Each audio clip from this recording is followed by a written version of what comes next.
Alright, check it out. Two opponents walk into the ring for a battle royale. It's the algorithm versus the artist, where the algorithm is a cruel killer of creativity that rewards only narrow-minded specialization and speed. The artist works with more depth and range. I don't know many artists who do just one thing without possessing or at least developing a larger skill set. Well, the algorithm favors the one-trick pony with noodles for brains.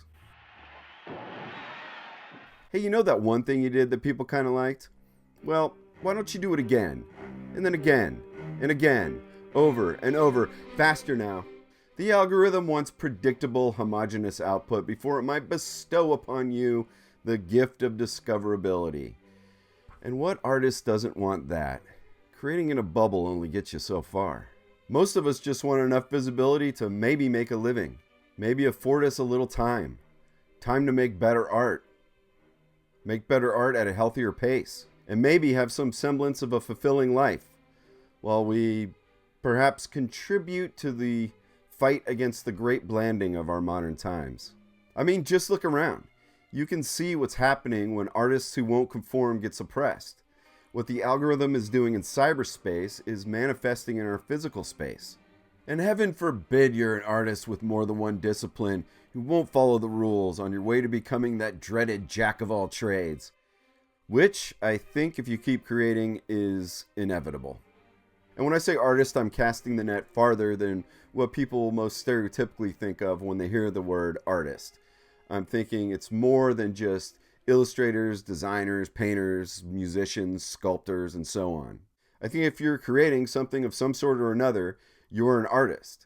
I mean, maybe you're somebody who wants to turn on a camera and share some of your thoughts, or a chef who wants to share some family recipes and the memories behind them. Whether you like it or not, you're a storyteller.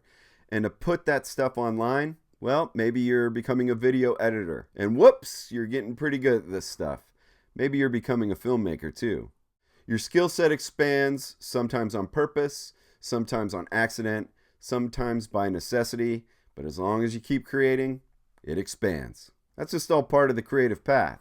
You become a multi-discipline artist to some degree or another, a jack of some trades.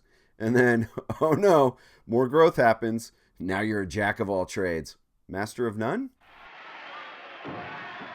My path started pretty young. Anytime I fell in love with a medium, I had that curse where I wanted to be a participant, not just a spectator. Something I think a lot of artists can relate to. As a kid, I fell in love with visual storytelling thanks to cartoons, comic books, the funny pages, and that love all came together and I made my own comic, not really knowing what I was signing up for. Like most kids, I was already drawing, but now I had to ink those drawings so that they would reproduce better on a copy machine. I had to make my drawings narrative, and I had to write a story. This was all new ground for me. Around that same time, rock and roll was getting its hooks in me really deep. I wanted to play it myself, not knowing that eventually I'd be writing my own songs. I started playing guitar and had no idea that that would be a gateway to other instruments as well. And then later on down the road, I learned how to record it. And well, eventually those albums that came out needed cover art. Disciplines started banging other disciplines and giving birth to more disciplines. As I grew up, that eventually led to professional work and sharing it here on YouTube, which eventually brought the desire to add filmmaking to the mix once the technology became accessible. And suddenly an old dream of mine came back: animated films. A medium where all my disciplines could converge, and I could do it all myself if I wanted to. As some of you know, I'm working on an animated film right now, and that's only possible because over time I became a jack of all trades.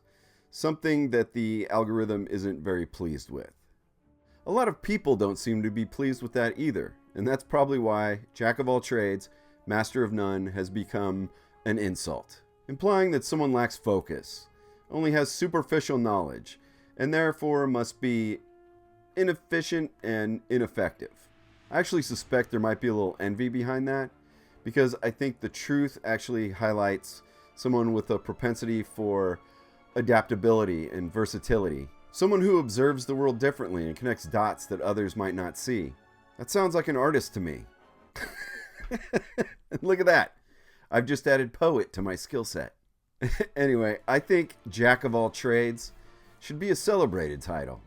And not trying to be egotistical at all, and we definitely shouldn't get big heads about it, but sometimes it feels like a superpower. Being able to bring something into existence that wasn't there before from just a thought or an idea and the things we have built up in our toolbox. It's pretty cool.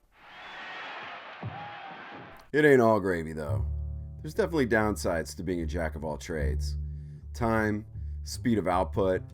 There's the years of studying, practicing, and mastery that no one sees. And you just can't do everything at once. So a slower pace can lead to audience and algorithm confusion.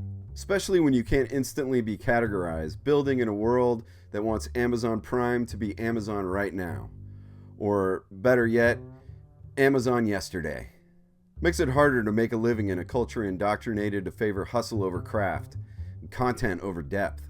Let's be honest. The algorithm wasn't created by altruists who want to mainline your passions for your convenience from the bottom of their own hearts. It was built to control your attention and make money, fed by the same crowd that passive-aggressively smears the multi-disciplined artist with that jack-of-all-trades, master-of-none line, often delivering it with smiles that don't reach their eyes. Algorithms and skin suits. Now, I don't think the algorithm or these walking algorithms really even hate art or the artist, or even discern between what would be considered good or bad. Because once an artist achieves the burden of popularity or even a modicum of success, they get broadcast and celebrated regardless of quality. And that's the rub.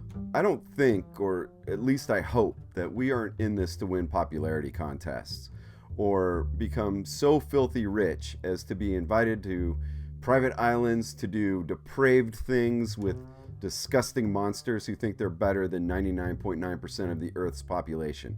Nope, I think most of us are happy with just enough. Just enough to keep creating, enough to keep growing, enough to live outside of perpetual survival mode. But to have a shot, the work has to be seen.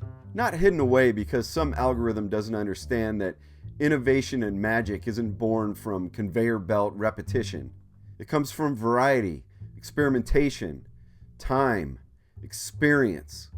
The algorithm and its oxygen-breathing drones tells you that to win, you must conform. Don't deviate. Post and engage constantly. Quantity over quality. Become a content factory. Produce the same cog over and over and over again. Quickly now, you don't want to sink in a sea of slop, do you? Stay in your cage, and don't you dare become a jack of all trades, master of none. And just like that phrase itself, it's a mechanism of compliance. What seems to be forgotten is the original version of that quote. Jack of all trades, master of none, but oftentimes better than a master of one. With more arrows in the quiver, more weapons in the arsenal, I'd like to add more dangerous than a master of one. Sometimes I wonder if Leonardo da Vinci was ever told to stay in his lane, and what would we have lost if he had listened? And so, in our modern day, is it even possible for more Leonardo da Vinci's? What happens when you're just trying to survive? Maybe you're balancing parenting schedules while trying to escape the hamster wheel. Maybe trying to rebuild an art career that died or start a fresh new one. Well, just trying to carve out a little bit of time for creativity while navigating algorithmic demands. Well, I'll tell you, there's risk. Burnout, resentment, loss of identity, especially if you let the algorithm's fear of obscurity get under your skin. And sometimes the algorithm's demands just aren't realistic or very humane, unless you're just happy being the artist who only does X.